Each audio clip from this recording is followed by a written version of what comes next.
Item Number SCP-035. Object Class Getter. Special Containment Procedures. SCP-035 is to be kept within a hermetically sealed glass case, no fewer than 10 centimeters, 4 inches thick. This case is to be contained within a steel, iron, and lead-shielded room at all times. Doors are to be triple locked at all times, with the exception of allowing personnel in or out. No fewer than 2 armed guards are to be posted at any time. Guards must remain outside at all times, and are not allowed within the containment room under any circumstances. A trained psychologist is to remain on site at all times. Research personnel are not to touch SCP-035 at any time. SCP-035 must be moved to a new sealed case every 2 weeks. The previous case must be disposed of via SCP-101, as it shows no adverse reactions to SCP-035's corruption. Anyone who comes into real contact with SCP-035 when it is in possession of a host must be given immediate psychological evaluation. Description: SCP-035 appears to be a white porcelain comedy mask, although, at times, it will change to tragedy. In these events, all existing visual records, such as photographs, video footage, even illustrations of SCP-035, automatically change to reflect its new appearance. A highly corrosive and generative viscous liquid constantly seeps from the eye and mouth holes of SCP-035.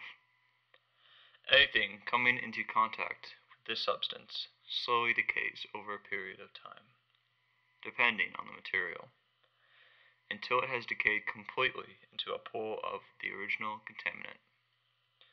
Glass seems to react the slowest to the effects of the item, hence the construction choice of its immediate container. Living organisms that come into contact with the substance react much the same way, with no chance of recovery. Origin of the liquid is unknown. Liquid is the only visible from the front, and does not emerge or is even visible from the other side. Subjects within 1.5 meters to 2 meters, 5 to 6 feet, of SCP-035, or in visual contact with it, experience a strong urge to put it on. When SCP-035 is placed on the face of an individual, an alternate brainwave pattern from SCP-035 overlaps that of the original host, effectively snuffing it out and causing brain death to the subject. Subject then claims to be conscious contained within SCP-035. The bodies of possessed subjects decay at a highly accelerated rate, eventually becoming little more than mummified corpses. Nevertheless, SCP-035 has demonstrated the ability to remain in cognitive control of the body experiencing severe structural damage, even if the subject's body literally decays to the point where motion is not mechanically possible. Conversations with SCP-035 have proven to be informative. Researchers have learned various things about other SCP and about history in general, as SCP-035 claims to have been at many momentous events. SCP-035 displays a highly intelligent and charismatic personality, both amiable and flattering all those who speak to it. SCP-035 has scored the 99th percentile on all intelligence and aptitude tests administered to it, and appears to have a photographic memory. However, psychological analysis has discovered SCP-035 to possess a highly manipulative nature, capable of forcing sudden and profound changes to an interviewer's psychological state. SCP-035 has proven to be highly sadistic, prompting some to commit suicide, and transforming others into near-mindless servants, with linguistic persuasion alone. SCP-035 has stated that it has intimate knowledge of the workings of the human mind, and implied that it could change anyone's views if given enough time. Additional. SCP-035 was found in a sealed crypt in an abandoned house in Venice in 18 blank. Addendum 35-1. SCP-035 has been found to be able to possess anything that has a humanoid shape, including mannequins, corpses, and statues. SCP-035 has been able to motivate all into movement, removing the need to expose live subjects to SCP-035. Still, anything it possesses inevitably decays into motionlessness. Addendum 35-2. SCP-035 has facilitated an escape attempt, convincing several of the research staff to aid it in its bid for freedom. Insurrection failed. All staff that have been in contact with SCP-035 have been terminated, and mandatory psychiatric evaluations have been implemented for all personnel coming into contact with SCP-035. Addendum 35-3. It has been determined that SCP-035 is capable of telepathy, whether or not it possesses a host, even penetrating to the subconscious of others, and using the knowledge it finds to its advantage. Extreme caution is advised when choosing subjects to converse with SCP-035. Addendum 35-4. SCP-035 has expressed an interest in other SCPs, most notably SCP-517 and SCP-682. Dr. Blank has expressed worry that should SCP-035 bond with either, their regenerative qualities could negate its corruption and give it a permanent host. Addendum 35-5. After several more escape attempts, and after reviewing SCP-035's incident record, High Command has ordered that it be permanently sealed within the facility and prohibited from being allowed any more hosts. Several personnel protested against this, with some even erupting into violence. As a direct result, all personnel that have come into contact with SCP-035 have been terminated. Going forward, all personnel that deal with SCP-035 are to be rotated frequently, and contact is to be limited to even its dormant state to as little as possible. Addendum 35-6. Personnel within 10 meters of SCP-035 have recently reported feeling unease, stating they can hear unintelligible whispering.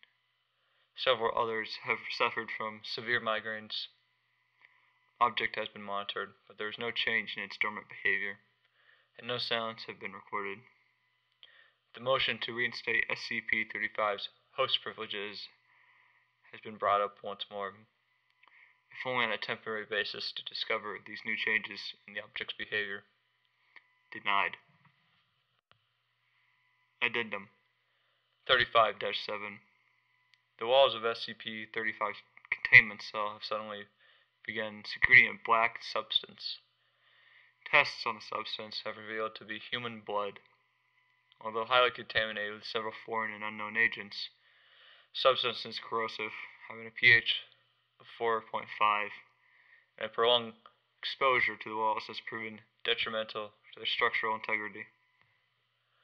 More notably, it seems to be performing patterns on the wall. Several segments seem to be paragraphs in various languages, including Italian, Latin, Greek, and Sanskrit. Translation is pending. Other segments appear to be diagrams depicting ritualistic sacrifice and mutilation, often for the arcane benefit of the person committing them. Several staff members have been shocked to note that all the sacrifices bear an uncanny resemblance to various personnel and their loved ones, often in conflicting positions. Researchers, while in the room examining these newly formed patterns, have complained of hearing loud whispering and high-pitched, unnerving laughter at irregular intervals.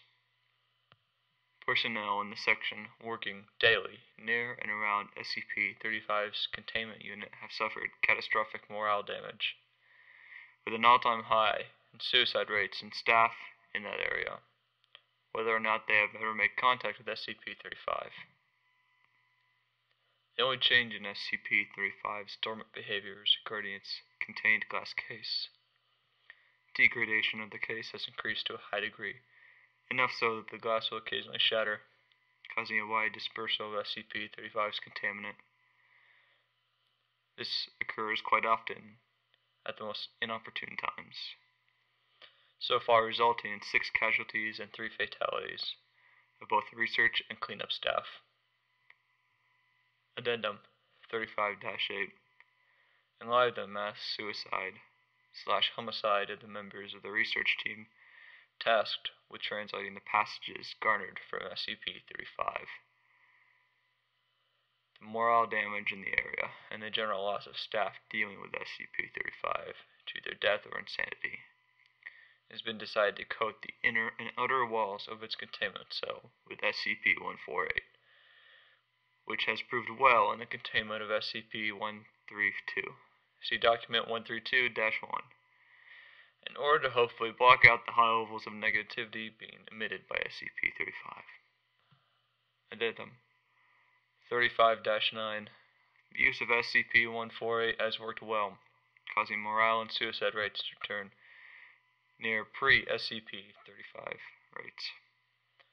However, the material appears to facilitate the negativity within the cell, causing a veritable greenhouse effect inside. Personnel inside the cell have stated they feel a heavy sense of dread, fear, and anger, and general disposition, as well as hearing a constant, nearly inaudible whispering upon immediate entry. A prolonged stay causes severe migraines, suicidal tendencies, heavy hemorrhaging of blood vessels around the eyes and mouth and nose, general hostility to others, and for the whispering to increase almost deafening volumes, intersected by a constant mocking laughter. Exposure to more than 3 hours inevitably results in the subject falling into a deep psychosis and attempting to harm either themselves or others. Most spoke in Latin or Greek, despite the fact that several did not previously know how to speak said languages beforehand. The presence of blood in both word and diagram formations has increased disproportionately. The walls are becoming cluttered, and the formations beginning to overlap each other. The substance has proven to be both difficult to clean and even more corrosive than the original recorded pH of roughly 2.4. General estimation gives the current walls a life of 2 months before they need replacement. It is becoming gradually more and more difficult to contain SCP-35. The debate to reinstate its host privileges has once again come up. Denied. Addendum 35-10. The walls and ceiling and floor of SCP-35's containment cell have now been completely saturated in blood. All personnel entering and guarding the area must wear full hazmat protection suits. Constant cleaning efforts are being instated. Addendum 35-11. The magnitude, intensity, and recurrence of the phenomena that occur within SCP-35's containment cell have increased to an alarming degree. The cell door has known to become locked of its own accord. All personnel are inside, and unable to be opened for a period of time. Appendages form out of the larger puddles of blood, and often attempt to grab or harm personnel near them. Blurry apparitions have started to appear to staff. Electronic devices no longer work inside the cell, and the light cannot be turned on. There is no physical reason why it does not work, so we are forced to use non-electric based light sources.